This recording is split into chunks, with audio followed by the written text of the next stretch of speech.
everyone, you're listening to After Hours. I'm Youngme. I'm Felix. And I'm Mihir. Hey guys, how does it feel to be back on campus? It is fantastic, actually. It's great. I mean, I got to tell you, it's a little bit of like change is hard, right? Like, Yes. So I got good at Zoom, and now I'm like, oh, yeah, this is what other people is like, you know? You mean the rest of humanity? The rest that of kind humanity. Is it strange teaching with a mask on? I got to tell you, I am not a fan. The good news is I think the bottom half of my face is going to like lose a pound because it's hot and It will sweaty. be very, very well moisturized. Yeah. Actually, now that you mention it, you do glow a little. Longtime listeners will know it's probably the Korean face mask. Oh, yes. Yeah. By the way, I wanted to say over the last week, I had two significant events that I needed to tell you guys about. Felix, do you have a sense that she may be dropping out for the LPGA? No. She's a little early, but who knows? No, It's knows? on no, me. no. The first is, Felix, I tried Tillamook ice cream. Ooh, Oh my God. And it is dangerously good. It is get that away from me good. And what's crazy is I had never seen it before until you mentioned it, and now I see it everywhere. Oh my God. Yes, it's Mihir, everywhere. you have to find it. I looked a little bit and I found some other brands, but I have not yet found it. I was thinking about just doing it online or something. But I will look. I will continue to look. This is Yeah. You good have to advice. look. Totally worth it. The other significant event that happened was, Mihir, even though I made fun of you, I watched the trampoline video, Yuan Bourgeois. Yeah. Felix, did you see this No, thing? I didn't see it yet. Oh my gosh. Isn't it kind of crazy? It's crazy. It's just beautiful and That's really the one moving. with the Philip Glass music? Yeah, and it's just a trampoline and Wow. it's a dance. But the way he uses his body and in rhythm with the music is spectacular. Oh, it's so fantastic. So I just wanted to commend both of you for starting out the season with two really good recommendations that improve the quality of my life, which is all that That's really all. matters. That's what it's all about. So before we get into tonight's episode, we all want to thank all of you out there for the incredibly kind notes on the launch of our new season. Yeah. So thank you guys so much. The response has just been really incredible and so fast. The episode was up for, I think, like 2.5 minutes, and people already started listening, started downloading, and then, of course, had even smarter things to say than what we As talked about usual. in the show, Yeah. as usual. And it reminds me why we do this, which is, of course, we love to engage with each other, but it is that broader sense of engagement with the world and with all our listeners that I think motivates us and really provides so much. Yes. So thank you all so much. And I always forget to do this, but a small request from us is if you like the show and you want to support it, the best way to do so is to rate and review us wherever you listen to podcasts. It really helps. And we really, really appreciate it. Thanks so much. Yeah. As for tonight, what we thought we'd do is spend some time talking about China. As most of our listeners probably know, there's been a big crackdown on everything from big tech to video gaming. And fortunately, we have a China expert on the mic, Felix. We will find out. Yes. And then there are a bunch of other headlines that I think we want to chat about briefly. So how does that sound, guys? That sounds great. Yeah.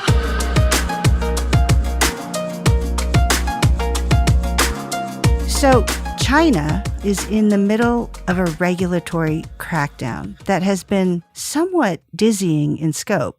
The first really high-profile incident involved the pulling of the Ant IPO, and then it expanded to a reining in of the entire fintech sector, a reining in of big tech, which has come with renewed pressure on all of those companies to start sharing their data with the Chinese government or the central bank.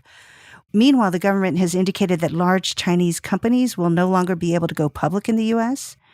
But this has all really just been the tip of the iceberg. The crackdown has extended to so many other sectors of the economy. So let me just give a couple of examples so our listeners have a sense of what we're talking about here. China's private education industry, it's a multi-billion-dollar industry. I'm talking about things like private tutoring and private classes. Overnight, China declared a ban on all for-profit education services. Chinese workers tend to have a pretty brutal work schedule, often working 12 hours a day, 6 days a week. China has signaled that that is no longer acceptable. Like so many other countries, China has a big sexual harassment problem in the workforce. China's announced that is no longer okay. And here's one that has captured a huge amount of attention. China has a lot of kids who play a lot of video games. China has put in place a total ban on minors playing video games Monday through Thursday along with a limit to the number of hours they can play on weekends, essentially an hour a day. So, Felix, what is going on here? Put it all together, Felix.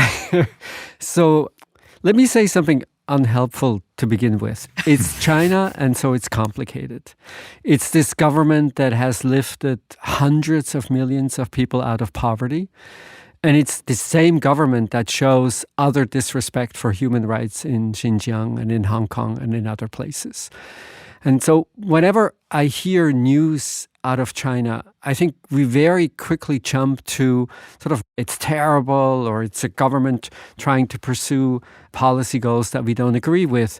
And for myself, I find it really helpful to start by thinking about what if I saw a particular action, say the ban of video gaming or the way companies now have to protect their data? What if it wasn't China? Is that a good idea? Is that a bad idea? And for almost, I would say maybe 90% of the issues, what's really striking once you start thinking about that is that they're the very same issues that we worry about in the United States. Just think about it. Income inequality, that's a concern. Bernie Sanders, AOC, so many progressive politicians think is one of the main issues. Tech dominance, I guess most of us have become much more skeptical about the tech sector. That's common. And then worker welfare, are we protecting workers in the right way? So on the one hand, China seems very, very different.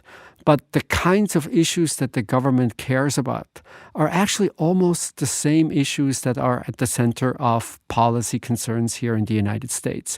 What's really different is, of course, that it's the Chinese government, and we're never really sure about their motivation. And the motivation is always split. So give you one example. China has probably around 500 million cameras observing people in public. So it's a surveillance state in essence. And so you think, oh my God, that's really, really terrible.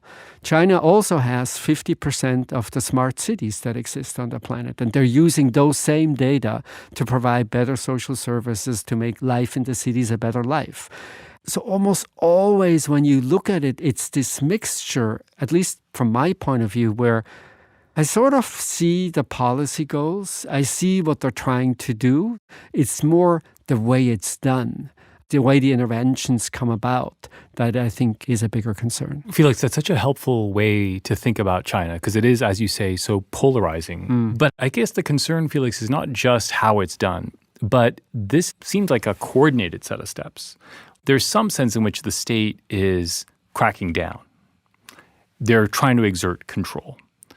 And so the question is it all of a piece, which is basically this state and the party asserting itself anew in a more centralized way, in a more powerful way? So I do think it's about a new balance. So part of the motivation is, I guess, a sense that the party is not quite as much in control as it used to be, that in particular the super rich tech entrepreneurs, that they live independent lives, share independent views in ways that the party doesn't like. Where I'm less sure about whether it's so different from our conversation is that we now have a sense that politics is dominated by elites. When you look at the conversation around the role of money in the United States, it has a similar flavor in a sense that smallish groups of people have more influence than is healthy for the economy, than is healthy for politics. And I think what's different is here in the United States, we're thinking about it's us, the people, who should have a bigger say. I think it's more in China where the party gets to control. So, Felix, I think listening to you speak about this, a couple of thoughts, and I really want to push you on this because everything the Chinese state does, I get that it can be viewed through different lenses. So on the one hand, it is absolutely in the interest of the government to ensure societal stability. And one of the ways to do that is to focus on the long-term well-being of the citizenry. But the second lens is the one that Mihir talked about, and that is to maintain control. And Felix, this is where I really need your help because yes, this is a country that has raised millions of people out of poverty. I mean, the infant mortality rate in Beijing is better than in our nation's capital, And yet it's also a country where you see the kinds of horrible human rights abuses that you refer to as well. So why shouldn't we assume that this too should be viewed primarily through the lens of control and repression and the removal of personal liberties? And when I talk about control, I'm talking about it in the most threatening kind of way, but I'm also talking about it in just the loss of agency. As a parent, the idea that my kids can't play video games between Monday and Thursday, awesome. On the other hand, I don't personally think video games are all that evil, and I would love to be able to have the ability to set my own limits in my own household. And so that's an example where the trade-off in the loss of agency and the control factor, it's not as hard-edged as some of the more repressive things you see happening in China, but it is a form of control. And so how do you reconcile those things in your head? Well, I think the answer is we would like it to be clear, right? The complicated truth is it's both of these things. Like one recent example, this famous actress, Chen Shuang, she got portrayed as not having paid her taxes, and she got a $46 million fine, which you might think if this was computed correctly, that's probably okay. But then because it's China, what also happens is that all her films disappear overnight. So she does no longer exist as a person. And that is the complicated thing that is China, that you have both of these things going on at one and the same time. And I love the way you described it. I can look at China and I can tell both stories, and both stories will have evidence in data. I can have anecdotes, this is all about power. I can have anecdotes, this is all about the worry of the long-term viability of the Chinese economy. And I will find evidence for both of these things because it's really true that the motives are mixed. This is such a fascinating topic, and it really goes to, in these settings, kind of deep beliefs, right? And I guess the thing I struggle with in thinking about this is that runs against a lot of the way I think about the world, just to be honest. So what do I mean by that? So when we think about the story of China's success, one way to talk about it is the party did a lot. I'll give you a different version. China engaged with the world. China entered the global trading system. China enabled, beginning with Deng Xiaoping, much more freedom and much more choice. That set of market-based moves and freedom-based moves is what generated this incredible story about lifespan, infant mortality in Beijing and rising wealth levels. And now, to get really grand, over the last 2 to 3 centuries, what's my understanding of the world? My understanding of the world is the proliferation of freedom leads to more choice, leads to markets, and that leads in many ways to great outcomes. And so when I see those getting restricted, I immediately think to myself, Felix, it can't be both ways. Like, you're painting a story where it's both true that the state and the center is getting more control, restricting freedom, but it's for the best interests of the people. And if I'm thinking about and this is ideology, just to be clear, this is ideology. Yeah. Like, my ideology is a little bit more like, well, when I look around the world, I see the expansion of freedom and I see integration with the world. Part of the education crackdown, Youngme, is about English, right? And about limiting learning of English. Yeah. Then I see a more insular China, and I see a little bit more of something that won't be actually good for the Chinese people. Yeah. Does that make sense? Yeah, it makes total sense. I think maybe unlike you, I'm probably quite influenced by this experience of Eastern Europe opening up, where you have super weak governments, essentially no economic rules. Some people got really wealthy, but it leads to not a great economic story. And I think, to me, like, one of the things that I learned in the post-Berlin Wall period is that you want government intervention. You want rules of the game. In fact, it was funny. Yesterday, I was walking home. I had been thinking about the China video game story. And then what do I hear on the news? The FTC is now thinking about whether or not to allow teens to vape because we have some concerns that it's not good for their health. And I was just thinking, well, like, is that different? I think the rhetoric is very different, and it's the ideology that supports these moves is very different. Whether they're so different in fact, I'm not always super sure. I think this is such an important conversation.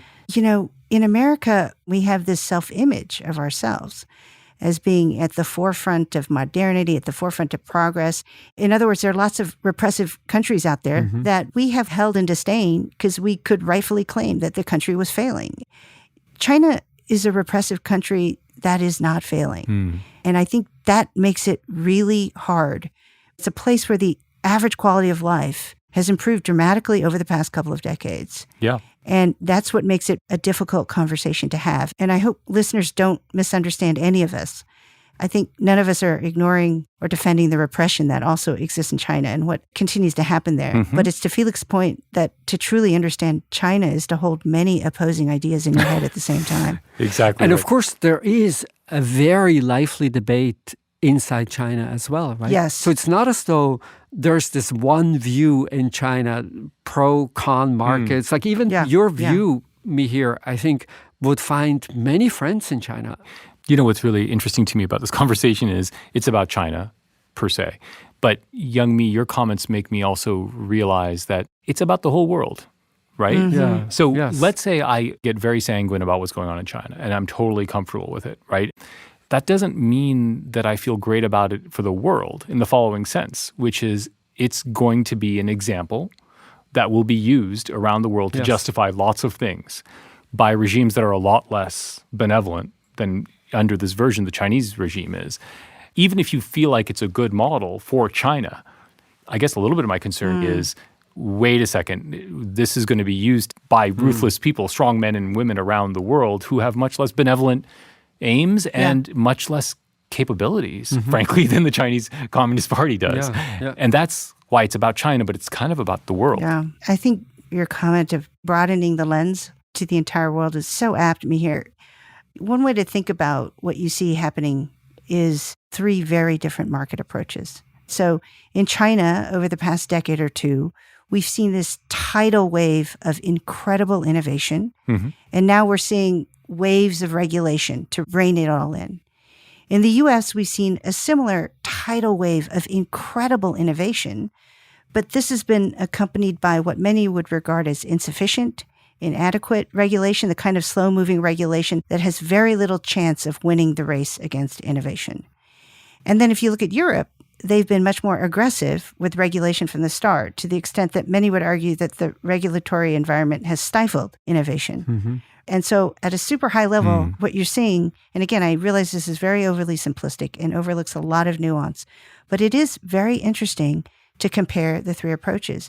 Your point, Mihir, about some of these things bleeding over into having other countries emulate, I think that is one of the many things that disturbs me about what I see in China, along with it just feels like a violation of so many personal liberties. Yeah. And it is, right? Yeah. It is. You know, even if you look at these anonymous, to the extent that we have anonymous data out of China, but even say like the surveillance state, all the cameras everywhere, deeply, deeply unpopular, right? So the idea that the government follows you every step of your life, I don't know if anyone is in love with that idea, and China is no different.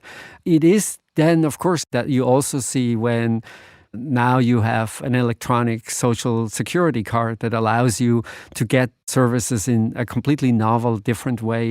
Those are the kinds of things we love. And what's maybe tragic from the perspective of Chinese people is it always comes as a bundle. You can't pick and choose. Right. It comes with the dark side. And the dark side is doubling down on the power and the influence of the party. Yeah. I guess the fascinating thing to me about all this is the economic story of our lifetimes so far has been the rise of China. Yeah. Has to be. And it feels like the next 20 or 30 years, it's about the political, economic navigation of that wealth and that status by China that will come to dominate our imaginations, because how it plays out matters enormously for an enormously important country, China. But it's going to matter for everybody. Yeah. And we can consult Felix in the future to figure it out. Yeah, exactly. Thanks, guys.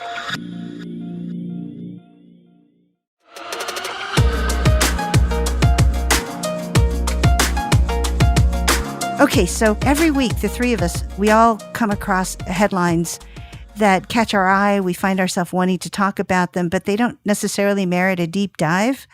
So we're just going to run through a few of the quirkier ones, or some of the ones that stood out for us over the past week, and see what we think about them. That's great. Yeah. Okay, so first, it seems that every week there is a new headline, usually involving a video of someone behaving really badly, typically in an airplane, just having a fit.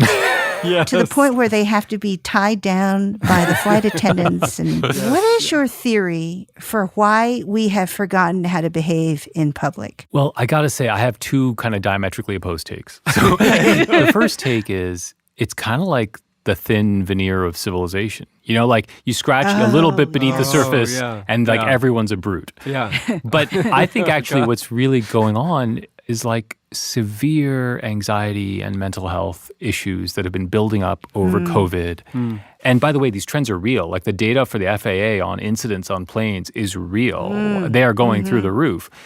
I think part of it is people have forgotten how to behave, but I think we should be a little bit more charitable. It's a manifestation of deep stress and deep anxiety. And then you put some people into a tight metal tube that's shuttling through the air at 36,000 feet, and then people just go a little bonkers. What I often think about is, why do we love watching this stuff? Exactly. Like we click the moment we see a headline that screams or a passenger that screams in an airline.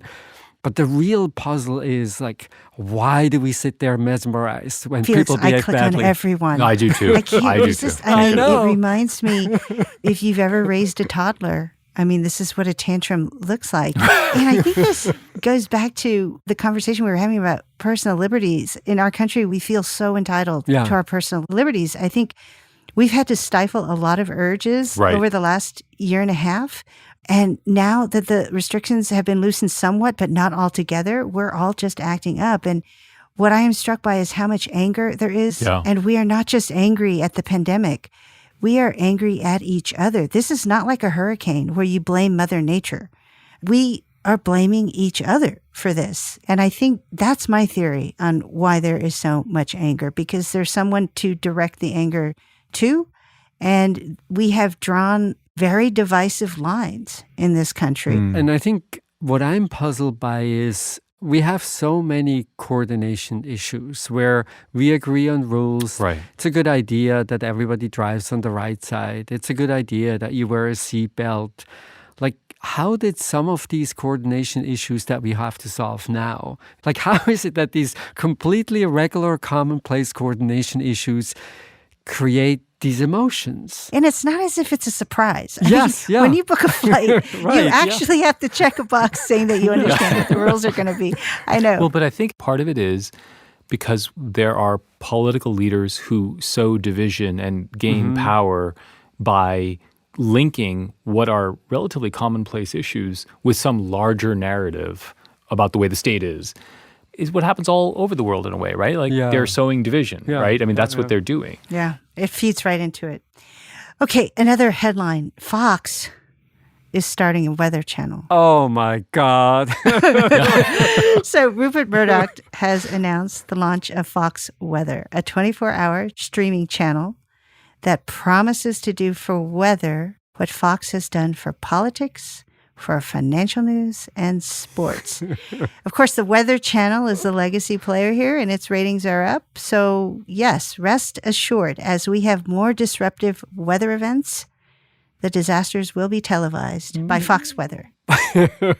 My prediction is this is a candidate for the worst business idea this year. Really? I mean, oh my gosh. The Weather Channel is the 46th most watched cable channel in the U.S. Yeah, but it's very lucrative. I guess I thought it was kind of brilliant in its own way. I mean, in the following sense, two things. First, it drives a lot of engagement.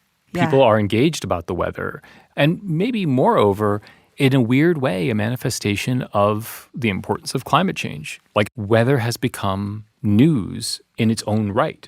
And so I actually thought the Weather Channel, first off, needs some competition.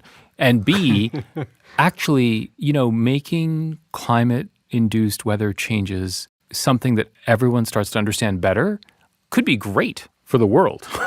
So I guess I was a little bit more intrigued by it. What did you make of it, Youngme? I was super intrigued by it. I do see the business opportunity here. So one of the things that happened over the pandemic is there were a few occasions on which I watched the local news on television while I was at home. And if you watch the local news, in a 30-minute segment, you'll get the weather like 4 times. Yeah, I mean, it's unbelievable how much weather you get. It's all weather. Yeah. And it used to be, we live in Boston where bad weather is quite normal. It used to be that when bad weather came, bad weather came. And now there's like the storm center and the flashing news updates and there's like the graphics, and they've really created a lot of production value around weather. Yeah. I mean, I can imagine Fox taking this to the next level. The second thought I had was, I was just thinking about what this does to the climate change conversation in our society. So if you think about many Fox News commentators, including their biggest ones like Tucker Carlson, they have very explicitly downplayed, if not denied, the threat of climate change. And I don't know how you continue to do that while you're hosting a 24-hour weather channel that is hyping lots and lots of climate activity. Well, so let me just say why I'm still skeptical. I don't buy any of it.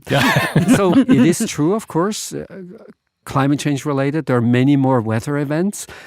But I think it'll be interesting to see how many weather events 1,000 miles away from where you live can you watch a day? If the weather is in Texas, I don't really care. Oh, I don't know. Yeah, I mean, it's interesting what you're pointing to, Felix, because I think what Youngme and I sense is that at the local level, it's driving huge engagement on local news. And your point seems to be, yeah, but who cares about it at a national level? Because the Weather Channel has to be national, right by its nature. Yes, yeah. I don't know. I mean, my instinct is the Weather Channel is not great because it's not great. I mean, it doesn't mean that weather is not great. Yeah. And I think that's what Murdoch is trying to work on. But think about the numbers for local news. I mean, no one watches. It's still pretty good. Okay, Some of them can be great businesses. Guys, we will see how this plays out because this thing is supposed to launch any day now this fall. Okay, next story is last season. We talked about NFTs. Remember that? Yes. So all of us noticed that in the past week or so, Visa just bought a random NFT. It bought a CryptoPunk, which is an NFT-based digital avatar that is all the rage among the crypto community. But they're not the only one. So Budweiser, Arizona Iced Tea, Taco Bell, Pizza Hut, all these guys have purchased NFTs and are in many cases using them to replace their image in their social media profiles. So what was your reaction to this? You know, what do I think about this? First, I think it's like a nice PR stunt. I think it's like free publicity. I am just so deeply skeptical in many of those aspects of NFTs that I find it hard to think about as being substantive, with the caveat that the most interesting thing about crypto is the potential for creating ownership of digital assets. Is that going to be a big deal? Yes. Does it have anything to do with these folks buying these pieces of art? I don't think so. I think it's a bunch of free publicity. Visa spent $150,000, and that's probably the best $150,000 they spent on advertising in the last 10 years. That's my very cynical take. And we talk about it. And we're talking about it. And we're making it pay off even more. Return on investment. I remember your prediction, Mihir, when we first talked about NFTs, where there was sort of a sense that yes, it's in the end about the ownership or the claim to ownership to a digital asset. But at the same time, how many people have what kind of a willingness to pay to say, and I own that thing? Because after that first flurry, you remember like the very first tweet for $3 million, the Beeple art piece for $70 million, essentially the market went away. What are you guys talking about? NFTs are hotter than ever. Well, people are making them, and they're trying to get people to buy them. Are you kidding? They're trading. OpenSea did $200 million last month in fees associated with the exchange of NFTs. But if you look at the number of transactions, it's highly volatile. Yes, that's an understatement. I still continue to be excited about the fact that artists might have better ways to capture the value that they create over a long time. I think that's really interesting. Is it a big story? Probably not. Yeah. So as the person who is probably the most enthusiastic about NFTs in the group and believe truly that they are here to stay, I 100% agree with me here that this is the best $150,000 marketing spend a company could ever make. But I also think it speaks to something larger that's going on among many, many companies right now, which is you will find so many people who will express intense skepticism about not just NFTs, but the whole crypto community and what's happening within it. And yet I think there's also a tiny voice inside all of their heads Exactly. That's like, wait, what if I'm wrong? Yeah. What if I'm completely wrong? And is there a way I can begin to sort of hedge my bets here and not look like a complete fool if it turns out that I am very, very wrong on this? It's so funny. So it's like Pascal's wager, right? Like, I don't know if there's a God or not, but there might be. Exactly. I mean, the number of people, for example, I know who are really dubious about crypto but have bought a little crypto is not insignificant. Okay, last one. I have to ask you about this one. Boston Dynamics is a robotics company. And from time to time, they put out a video demonstrating what their robots, which are sort of humanoid-like creatures, can do. So they've put out videos of them running, for example, or dancing. But the latest one they put out really freaked people out. And we will post a video of it. It's of these robots doing parkour. They're jumping around. They're off balance. They're doing flips. So I'm sure you guys saw this on social media. Like, what did you think when you saw this? I mean, one is, it's fascinating. It's beautiful. It's really amazing, when you first see it. It's too good to be true. And then, of course, I remember in one of my feeds, the next thing that you see is when they fail to do all of these things. Which did you see I did. that second Yes, video the blooper also? reel. Yeah. But it's also fun to watch. It's also fun to watch, and it just gives you a sense, oh my God, the engineering that goes into this. Oh my God, fantastic. it's Just incredible. amazing. It's really incredible. Oh, yeah. I think the two things that I loved about it is, first, it was like watching a video game. Like, you couldn't tell whether the robot was real or was it CGI. Yeah. And it was really fantastic for that reason. But the other thing I just loved about it is, you know, sometimes I can be like a little bit of a Luddite and an anti-technology guy. Really? But look, this is the kind of stuff which I just love, because I see the physical, tactile manifestation of technology, and it's spectacular. The part of the story that I loved, I'll just mention briefly, is so Boston Dynamics comes out of MIT in the early 1990s. Early 2010s, who buys them? Google. Late 2010s, who buys them from Google? SoftBank. What happens earlier this year? SoftBank sells to who? Hyundai. And so, I don't know, there's something about that little pattern that just struck me as emblematic of everything in the world. I just loved the idea that Google, SoftBank, and now Hyundai own this incredible company. I love that too, Mihir. And I remember one of the bigger debates around the whole robot space was, does it make more sense to build these really highly specialized robots or more general purpose robots? Right. And that conversation kind of went away because most of the robots we see and use today, like in factories and in warehouses and things, they're really, really specialized. Like they do a specific set of tasks in a pretty repetitive way. And this was the first time I started to really reimagine what a general purpose robot can be. If you talk to Boston Dynamics, they say that there are a lot of jobs that general purpose robots are perfect for because they're super dangerous for humans, like search and rescue, or imagine having to go into a nuclear reactor in the middle of a meltdown or something. So these are jobs that require like extreme mobility. And so they talk about that. But when I saw it, all I could think of is I want one in my house. Like I don't need it to have AI. I don't need it to like know me or predict me. I just need it to do exactly what, see that thing on that top shelf I can't reach, go get that. And in a way, I was also so thrilled to see the video because when I saw that Hyundai bought Boston Dynamics, and, the automobile industry is basically using robots, right? Very highly specialized, not multitasking. And so I thought, oh my God, what a shame. And then to see the video that is so different, much more along the lines of the guy you want for your house, Youngme, I think I was really excited. I have to say, I think Youngme, I guess it's called Atlas. Is his name Atlas, is the robot? I can't remember. Yeah, I think so. Yeah, so it's not Atlas, but the dog, Spot. Which is so spectacular. Cute. But that is available. My understanding is they are thinking about retailing that for $75,000. Wow. Oh, okay. my God. Wow. That's my next pet. Okay. Thanks, guys. We will be back with recommendations.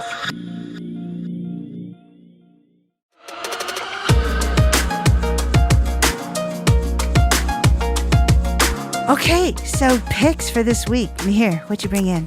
Something a little bit more serious. So in the last couple of months, it's been hard to overlook how much 9/11 shaped our world from a geopolitical perspective. Yeah. But with the 20th anniversary, there were these two, I think, much more personal accounts that were so beautiful.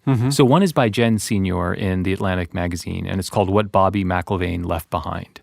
And it is a story of her getting to know a family who lost a son on 9/11 and how all the different family members, including a fiancé, reacted to that loss. One went down a rabbit hole of conspiracy. One actually found a way to find generosity out of this moment. And it's literally one of the best pieces of writing I've ever read. And it's so beautiful. So good. Wow. It's Oh so my Oh, good. did you read it? I did. The story of the journal. The journal And- is like, it's Oh crazy. my And the way goodness. she wrapped It's it. crazy. And the other version of this is, I dig everything Spike Lee does. His Epicenter's 9/11 movie is the most beautiful love letter to New York City. And his point in a way is, aftermath of 9/11, the whole country says, we are all New Yorkers. And 20 years later, what happened to that spirit? Yeah. And so both of those pieces at a very micro level to examine what 9/11 did to people's lives, I think is really fantastic. Two different versions of the same kind of theme. Oh, great. That's a Yeah. great recommendation. So, Youngme, you started us off at the beginning of the show talking about recommendations that we made earlier. And I wanted to talk about the recommendation that I got from you. Oh. One of my most enjoyable viewing experience this summer was this Korean show Crash Landing on You, which is Oh my just God. Oh my God. So my sisters listen to this podcast, Felix. They're going to want to call you and talk to you about the show. I had so much fun watching it. For people who haven't seen it, the premise is a young woman who runs a big business in South Korea. She tests hang gliding equipment, and it so happens that there is a tornado. She gets carried into North Korea. Of course. where Super of course. realistic. Of course. I'm sticking with you. I'm So- with you, right. So just let me say, like, two things I absolutely love about the show. The show, in a very interesting way, makes fun of itself. And it uses the difference between North and South Korea, all the kinds of things that presumably you don't understand if you don't know South Korea very well, the puzzling habits, how people relate to one another, seen through the eyes mostly of North Korean soldiers, is just like the parody is priceless. I'll give one example where they explain, like in a South Korean drama, whenever people fall in love, there's snow. And so every time you see a romantic scene and you're just about to be touched and teary-eyed, of course, the snow is falling and you can't help but having this distance to what you're watching because oh yeah, that's the part where they fall in love and there's snow. The story touches on Switzerland a little bit, and I don't know if you've been in Zurich. Like, one of the things that is really awful for foreigners in Zurich is if you have a big suitcase, the trams, the local public transportation is just terrible. And so the show picks up on these small things. It's done with such care. You see the young woman with a big suitcase, she almost falls out of the tram. And it's like all of this commentary on cultural differences and how people relate to one another, just like absolutely fantastic. Wow, I got to If check your this out. sister's going to call me, she better be ready for like an 8-hour conversation. Yeah. Mihir, I got to tell you, a lot of people in my world watch K-dramas. Yeah. And the peer pressure to watch this show is unbelievable. And I tried, but in that first episode, when she was on that parachute and she's drifting into North Korea and lands in North Korea, I thought, I'm done. I can put up with a lot of plots, but I mean, come on. That's hilarious. But I'm getting so much pressure to go back and watch the show. I think it's bearable because you see that the show doesn't take itself seriously. If this was like a serious attempt to tell some sort of a drama, I think it would fail miserably. But the distance that the show has to its own plot, it's just really interesting. Sounds great. I'm actually kind of sold. Okay. All right. So my recommendation is very different, although it's on Netflix. And it is a show called Formula One Drive to Survive. I am not kidding you guys. I am really into F1 racing now. So what happened was during the pandemic, at one point I sent out a tweet saying, hey, I am running out of things to watch. Does anybody have any recommendations? And aside from the many people who recommended Crash Landing on You, there were a sizable number of people who recommended this Netflix show on Formula One racing. And so with my husband, I just started watching it, and I got so addicted that now on Sundays, I have been known to wake up and watch Formula One racing. Nice. The real thing, you mean? The real thing. So if it's Real thing. It's a gateway to Formula One generally. Yes, the Mercedes and Red Bull are neck and neck this season. And there's just like this epic competition between Lewis Hamilton, who is one of the best drivers in history, and this newcomer, Max Verstappen. And they're vying for, I'm talking about the real season, but the show takes you through some of the other seasons. And one of the things I love about the show is that the focus is not on necessarily the best drivers or the winners. It's on everybody. Yeah. And it's just this whole world. I don't know what's happened to me. I am not part of the normal demographic for this show, and I get that. But I am addicted to the show. So that's my life now. Golf and F1 racing. That's what I've become, guys. I don't Just know. add a dash of North Korea and it will be perfect. Oh, there you go. So anyway, you guys have to watch it. I've heard great things. So actually, I am kind of intrigued by that one. Yeah. Okay, that's it for tonight. We're running out of time. So one more reminder for listeners, if you like the show, to rate and review us. We really appreciate it. Thanks, everyone, for listening. This is After Hours from the TED Audio Collective.